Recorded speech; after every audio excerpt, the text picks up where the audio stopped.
പുറത്ത് ക്രിസ്പിയും ഉള്ളിൽ സോഫ്റ്റും ഈ ക്യാബേജ് ഓംലെറ്റ് നിങ്ങളുടെ ബ്രേക്ക്ഫാസ്റ്റ് ലെവൽ തന്നെ മാറ്റിക്കളയും. വേഗത്തിൽ തയ്യാറാക്കാൻ കഴിയുന്ന ഒരു ഹെൽത്തി ബ്രേക്ക്ഫാസ്റ്റ് നിങ്ങൾക്ക് വേണോ? ഈ ക്യാബേജ് ഓംലെറ്റ് നമ്മുടെ വീട്ടിലുള്ള സാധനങ്ങൾ ചേർത്ത് എളുപ്പത്തിൽ തയ്യാറാക്കാൻ പറ്റും. സോഫ്റ്റും ടേസ്റ്റിയുമായ ഈ റെസിപ്പി ബിസി മോർണിംഗ്സിനും ലഞ്ച് ബോക്സിനും ഒരു ലൈറ്റ് ഡിന്നറിനും എല്ലാം പറ്റിയതാണ്. ഇന്ന് തന്നെ നിങ്ങൾ തയ്യാറാക്കി നോക്കുമല്ലോ. Hi all, I am Seena. Welcome to my channel. എൻ്റെ കൂട്ടുകാർ വീഡിയോ ആദ്യമായിട്ടാണ് കാണുന്നതെങ്കിൽ അല്ലെങ്കിൽ സബ്സ്ക്രൈബ് ചെയ്യാതെയാണ് കാണുന്നതെങ്കിൽ ഒന്ന് സബ്സ്ക്രൈബ് ചെയ്ത് ബെല്ലൈക്കൺ എനേബിൾ ചെയ്തിട്ട് കൂടെ കൂട്ടണേ. പിന്നീട് വരുന്ന അപ്ഡേഷനും അടിപൊളി വെറൈറ്റി റെസിപ്പീസും എല്ലാം നിങ്ങൾക്ക് കിട്ടുന്നതായിരിക്കും. ഞാനിവിടെ ആവശ്യമുള്ള സാധനങ്ങൾ എടുത്ത് വെച്ചിട്ടുണ്ട്. ഒരു 4 മുട്ട ഞാൻ എടുത്തിട്ടുണ്ട്. ഒരു ക്യാബേജിൻ്റെ എൻ പോർഷൻ റൗണ്ടിൽ സ്ലൈസ് ചെയ്ത് ഞാൻ വെച്ചിട്ടുണ്ട്. ഒരു 1/2 ടീസ്പൂൺ കുരുമുളക് പൊടി, 1 teaspoon red chilli flakes, salt ആവശ്യത്തിന്. ആദ്യം നമുക്ക് വേണ്ടത് ഓയിൽ. നിങ്ങൾക്ക് വെജിറ്റബിൾ ഓയിലോ കോക്കനട്ട് ഓയിലോ എന്ത് വേണമെങ്കിലും ഉപയോഗിക്കാം കേട്ടോ. ഞാനിവിടെ കോക്കനട്ട് ഓയിലാണ് ഉപയോഗിച്ചിരിക്കുന്നത്. ആദ്യം നമുക്ക് വേണ്ടത് ഈ മുട്ടയൊന്ന് നല്ലതുപോലെ ബീറ്റ് ചെയ്തെടുക്കണം.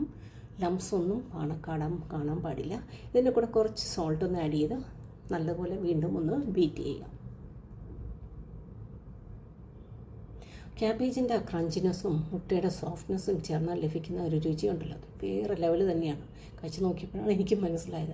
എൻ്റെ ഹസ്ബൻഡ് പറഞ്ഞിട്ടുണ്ട് ഞാൻ ഇടയ്ക്കിടയ്ക്കൊന്നും ഉണ്ടാക്കാനായിട്ട്. ഡയറ്റ് നോക്കുന്നവർക്കും കുട്ടികൾക്കും എല്ലാം നല്ലൊരു ഓപ്ഷനാണിത്. പാൻ വെച്ച് നല്ലപോലെ ചൂടായി കഴിഞ്ഞിട്ട് അതിനകത്ത് നമ്മൾ എടുത്ത് വെച്ചിരിക്കുന്ന ഓയിൽ ഒഴിച്ചു കൊടുക്കുക. അത് കഴിഞ്ഞിട്ട് ഈ ക്യാബേജ് സ്ലൈസ്, റൗണ്ട് സ്ലൈസ് അതിനകത്തോട്ട് വെച്ച് കൊടുക്കുക. ഒന്ന് ചൂടായി വരുമ്പോഴത്തേക്കിന് നമുക്ക് ബീറ്റൺ എഗ്ഗ് ഒഴിച്ചു കൊടുക്കേണ്ടത്. 10 മിനിറ്റിനുള്ളിൽ തയ്യാറാക്കാൻ പറ്റും ഈസി ക്യാബേജ് എഗ് ഓംലെറ്റ്. രുചിയിലും പോഷകമൂല്യത്തിലും എല്ലാം മുന്നിലാണ്. എഗ് ഓംലെറ്റ് ഒഴിച്ചു. എഗ് ഓംലെറ്റല്ല, ബീറ്റൺ എഗ്ഗ് അതിനകത്ത് ഒഴിച്ചു കൊടുത്തിട്ടുണ്ട്. സ്കൂളിൽ പോകുന്ന കുട്ടികൾക്കൊക്കെ ഒത്തിരി ഇഷ്ടപ്പെടും കേട്ടോ. സ്കൂളിൽ പോകുന്ന കുട്ടികൾക്കും അതുപോലെ നമ്മളിപ്പോൾ രാവിലെ ഭയങ്കര ബിസിയായിട്ട് നിൽക്കുകയാണ്, ഇത് പെട്ടെന്ന് റെഡിയാക്കി എടുക്കാൻ പറ്റും. പിന്നെ ചൂടോടെ കഴിച്ചാൽ ഇത് നല്ല ടേസ്റ്റാണ്. ഒരു പിസ്സ കഴിക്കുന്നൊരു ഫീലിങ്ങൊക്കെ ഇത് മുറിച്ച് കട്ട് ചെയ്ത് കഴിക്കുമ്പോഴത്തേനും നമുക്ക് ആ ഒരു ഫീലിങ്ങാണ് കിട്ടുന്നത്. നിങ്ങളുടെ അഭിപ്രായങ്ങളൊക്കെ കമൻറ്റ് ബോക്സിലൂടെ ഒന്ന് അറിയിക്കണേ. അതുപോലെ വീഡിയോ ഇഷ്ടമായാൽ ലൈക്ക് ചെയ്യാനും ഷെയർ ചെയ്യാനും ഒന്നും മറക്കരുത് കേട്ടോ. ഇതിനകത്ത് നമ്മൾ സോൾട്ട് ഒന്ന് സ്പ്രെഡ് ചെയ്ത് കൊടുക്കുക.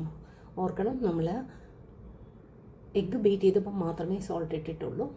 അപ്പം ക്യാബേജിന് സോൾട്ട്നെസ് കിട്ടിയിട്ടില്ല, അതുകൊണ്ട് അതിൻ്റെ മേളിലോട്ട് കുറച്ച് സോൾട്ട് ഇടുക. പിന്നീട് കുറച്ച് കുരുമുളക് സ്പ്രെഡ് ചെയ്ത് കൊടുക്കുക. അതിൻ്റെ കൂടെ നമ്മൾ റെഡ് ചില്ലി ഫ്ലേക്സും കൂടെ ഒന്ന് സ്പ്രിങ്കിൾ ചെയ്തേക്കുക. ആ റെഡ് ചില്ലി ഫ്ലേക്സൊക്കെ ഇടുമ്പോഴത്തേനും ഇതിൻ്റെ സൗന്ദര്യം കൂടുവാണേ.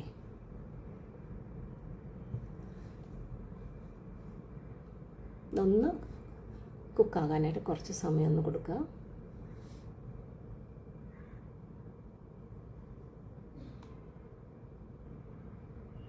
ഈ ഇൻഗ്രീഡിയൻസ് എല്ലാം നമ്മുടെ വീട്ടിൽ ഈസി ആയിട്ട് കിട്ടുന്നതാണ്. എല്ലാവരുടെയും വീട്ടിൽ കാണത്തില്ല എഗ്ഗും ക്യാബേജും ഒക്കെ.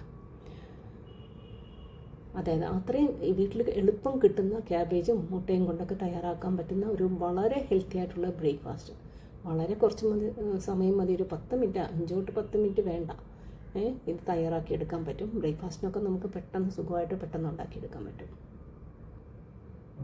പുറത്താണെങ്കിൽ വളരെ ലഘുവായി ക്രിസ്പി, ഉള്ളിൽ നല്ല സോഫ്റ്റുമാണിത്.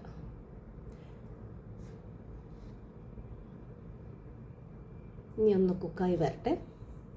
നിങ്ങൾ ഏത് സ്ഥലത്തു നിന്നാണ് ഈ വീഡിയോ കാണുന്നതെന്ന് വെച്ചാൽ എന്നെ ഒന്ന് അറിയിക്കണേ.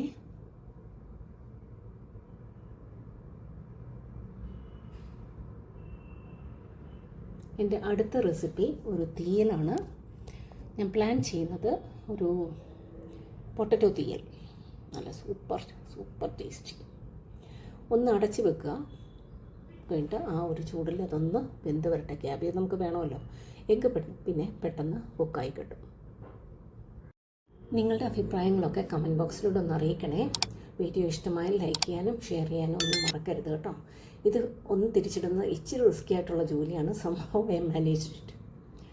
Seena signing off. See you in the next video. Thanks for watching. Bye by.